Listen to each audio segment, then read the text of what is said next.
Baik, selamat pagi Bapak Soekardi, SPD MM. Terima kasih Pak atas kesempatan yang telah diberikan dalam wawancara ini Pak.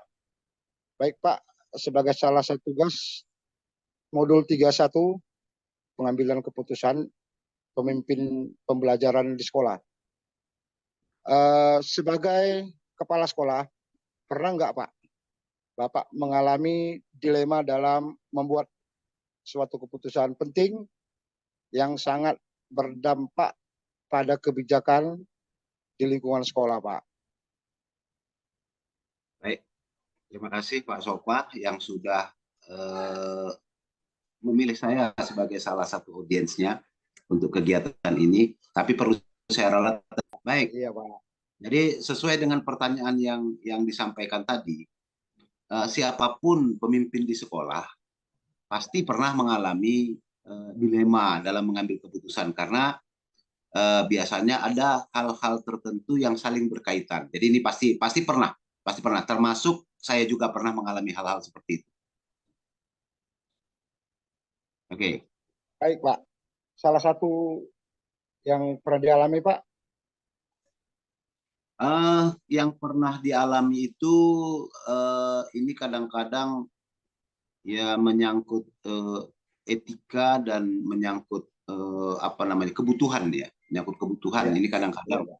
salah satu contoh kita sering mengalami ini khususnya untuk guru-guru mata pelajaran yang dianggap yang ditakuti siswa lah, siswa kadang-kadang malas, misalnya materi matematika, fisika, misalnya kimia kan gitu kan. Jadi ini hal-hal yang selalu buat anak-anak ini selalu jadi momok. Kita juga nggak tahu kenapa ini anak-anak selalu takut dengan pelajaran-pelajaran ini. Guru-guru kita kadang-kadang itu buat kebijakan-kebijakan pribadi.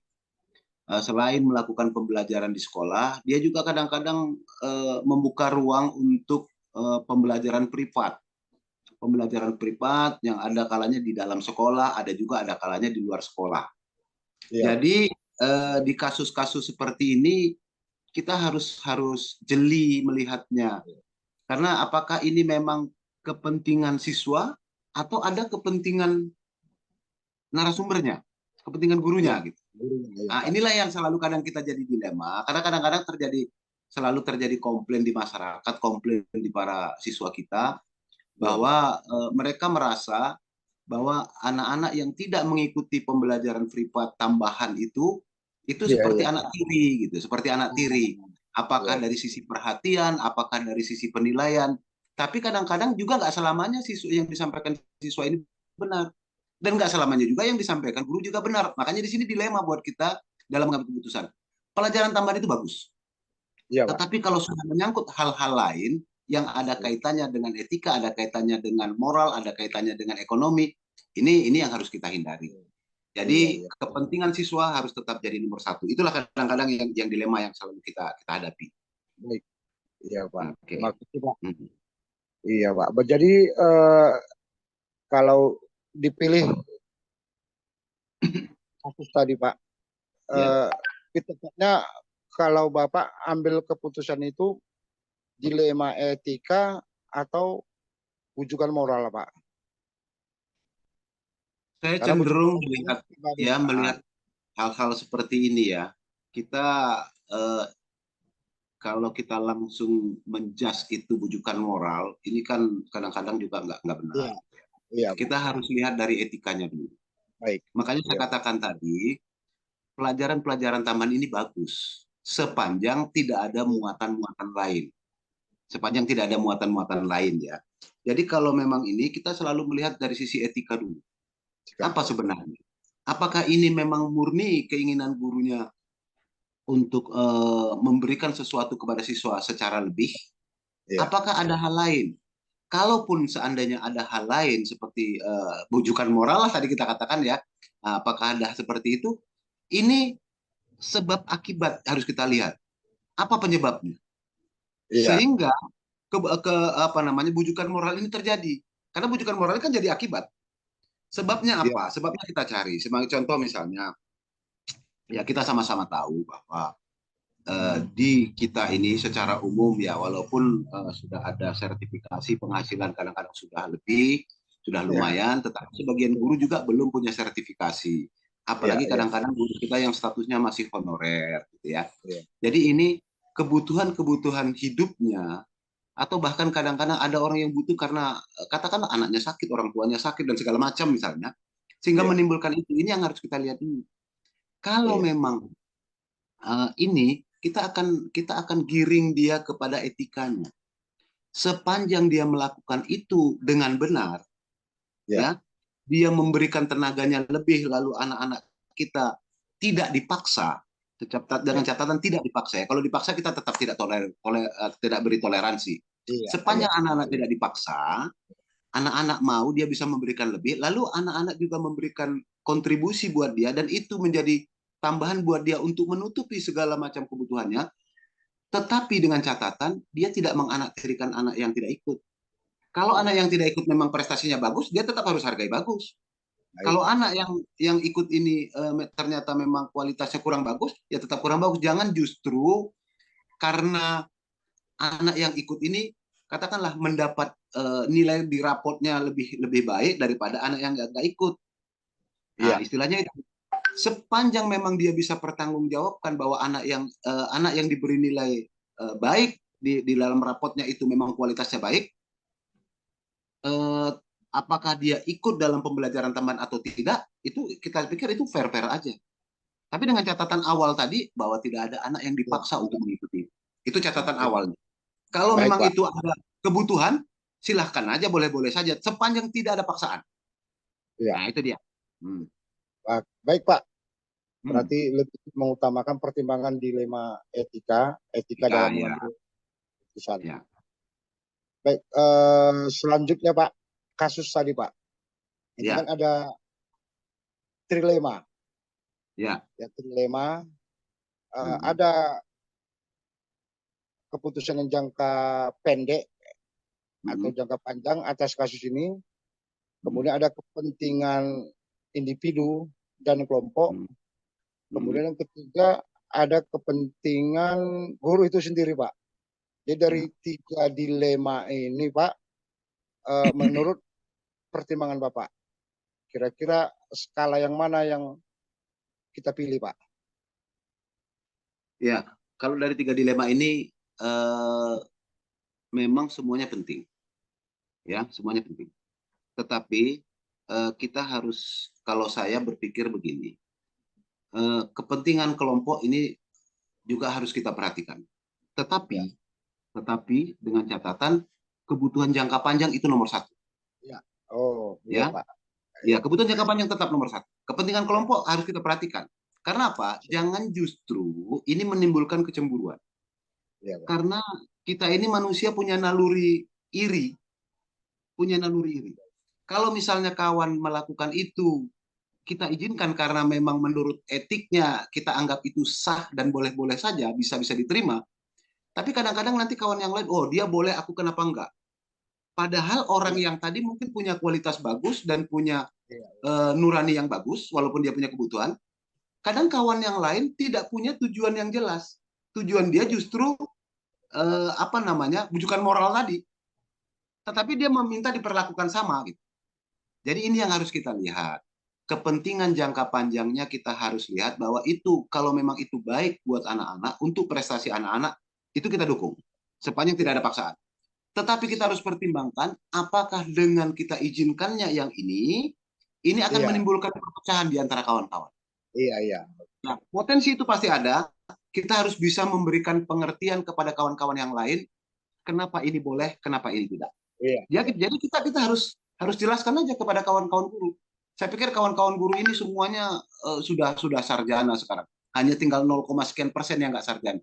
Sudah pola pikirnya sudah bisa diajak diajak ngobrol, sudah apa namanya ya? Apa kepentingan dan apa tidak kepentingan itu aja. Hanya iya, masalah sekarang, masalah mindset aja. iya. Baik Ya, Pak. itu saya pikir Pak Sofa. Berarti lebih memprioritaskan jangka panjang. Ya, ya, ya. Tapi tetap kelompok juga kita Perhatikan. pikirkan, Ya. perhatikan. Iya. Hmm. Seperti menarik rambut dalam tepung. Iya. Iya Pak ya. Ya, Tepung ya, ya. tidak berserak, rambut bisa diambil, Yang bisa diangkat iya, ya. diangkat. Iya Pak. Kemudian Pak, tadi kan pertimbangan atau analisis Bapak sebagai Mhm. pengambilan keputusan sebagai kepala sekolah. Mhm. Ya. Kemudian Pak, apakah ada seseorang yang terlibat atau Bapak libatkan dalam pengambilan keputusan itu, atau Bapak ada faktor-faktor lain yang dapat mempermudah Bapak untuk pengambilan keputusan dalam kasus tadi, Pak? Ya. Kalau dikatakan adakah seseorang, pasti ada. Ya, pasti ada. Cuman keputusan akhir tetap di tangan kepala sekolah. Ya, Hanya saja kita tetap meminta pertimbangan. Kita di sekolah kan punya banyak staf. Ada wakil ya, kepala iya, Pak. sekolah, ada ketua jurusan, ada MGMP, dan ada macam-macam. Mungkin ada orang-orang Ya, tertentu di antara kawan-kawan kita yang punya pola pikir bijak, yang mungkin bisa kita ajak diskusi. Jadi dalam hal ini, kita mengambil keputusan itu, walaupun keputusan itu keputusannya kepala sekolah, ya, Pak. tetapi sumber dari keputusan itu tetap dari banyak pihak. Kita harus Ya, perhatikan itu. iya, Tidak iya, selamanya keputusan yang kita ambil itu, yang kita anggap baik, kita anggap benar, itu baik dan benar buat orang lain. Sehingga kita butuh iya, masukan-masukan dari kawan-kawan. Masukan-masukan inilah yang kita harapkan kalau di sekolah suatu saat mungkin kawan-kawan yang CGP ini jadi kepala sekolah, ini harus pertimbangkan. Jangan one man iya, show.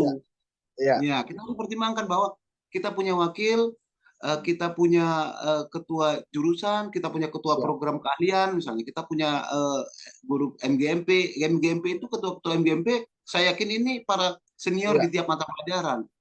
Ya, iya, jadi kita punya banyak pihak di sana yang bisa membantu kita. Kita mungkin melemparkan ide, mereka iya, memberikan tanggapan.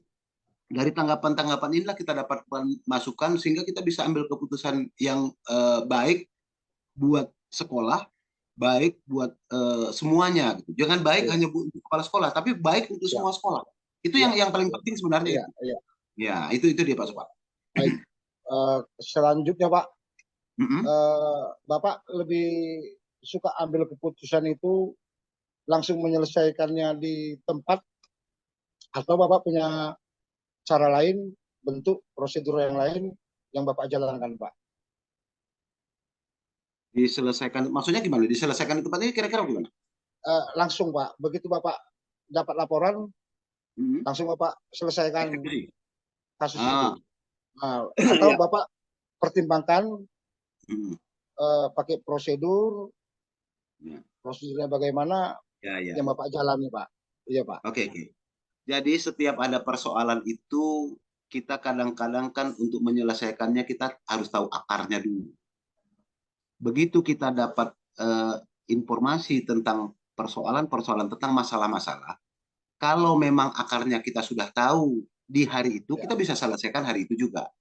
iya, Tetapi kalau memang akarnya kita belum tahu, kita harus gali dulu akarnya. iya. Karena Baik. kalau kita misalnya apa namanya ya, mau kita katakan menebang pohon, kalau kita mau menebang pohon, kita harus tahu dulu kekuatan akarnya gimana. Akarnya panjang nggak, lebar nggak, mengurat nggak gitu kan. Jadi kita harus Iya, cari tahu dulu akarnya. Kalau kita sudah cari dapat akar persoalannya apa, mungkin hari iya. itu bisa kita selesaikan. Tetapi Hmm, kalau tidak, tetap kita harus ambil prosedur-prosedur. Harus ada iya, prosedur-prosedur yang kita jalani supaya kita nanti tidak apa nah dalam mengambil keputusan ini kita tidak disalahkan. Karena kadang-kadang dari pengambilan keputusan yang seperti ini kan ada kaitannya ke sanksi administratif langsung. ya, Iya, sanksi administratif buat seorang guru, apakah itu guru. yang Iya, statusnya pegawai atau tidak tidak pegawai misalnya ya, tidak pegawai negeri gitu maksudnya ya. iya, Pak. Jadi kalau ini menyangkut nanti sanksi administratif, kita kan harus tahu prosedurnya dulu. Ya Iya, misalnya saja kalau dia buat kita anggap yang dilakukan kawan guru tadi suatu kesalahan, kita kan harus panggil, iya, Pak. kita beri teguran secara lisan. Iya, Ya, teguran lisan itu perlu.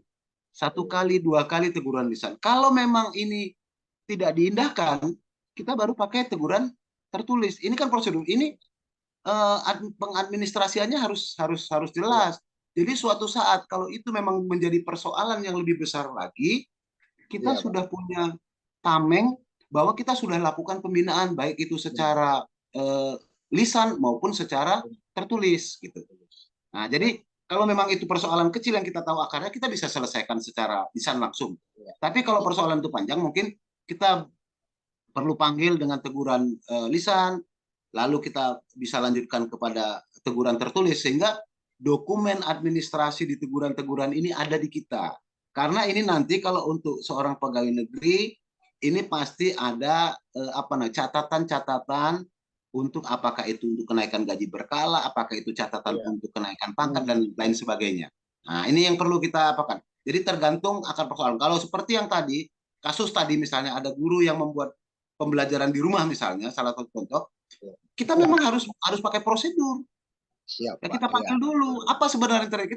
Kita harus tahu, jangan hanya kita dengar dari orang lain bahwa ini terjadi seperti ini. Kita harus tahu juga dari yang bersangkutan. Yang bersangkutan juga punya hak untuk membela diri, Iya.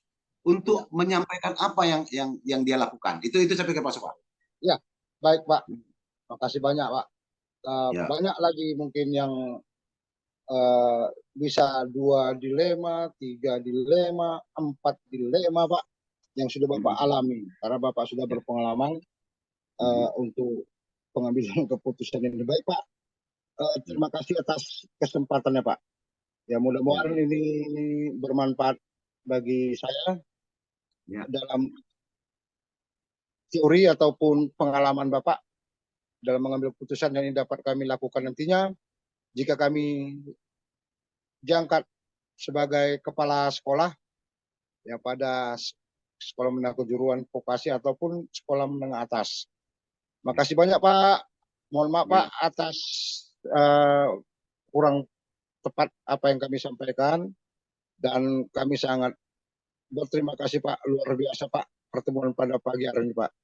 Assalamualaikum warahmatullahi wabarakatuh. Selamat pagi, Pak. Waalaikumsalam warahmatullahi wabarakatuh. Semoga sukses Pak Sofa. Semangat Ya, terus. Pak. Terima kasih, Pak.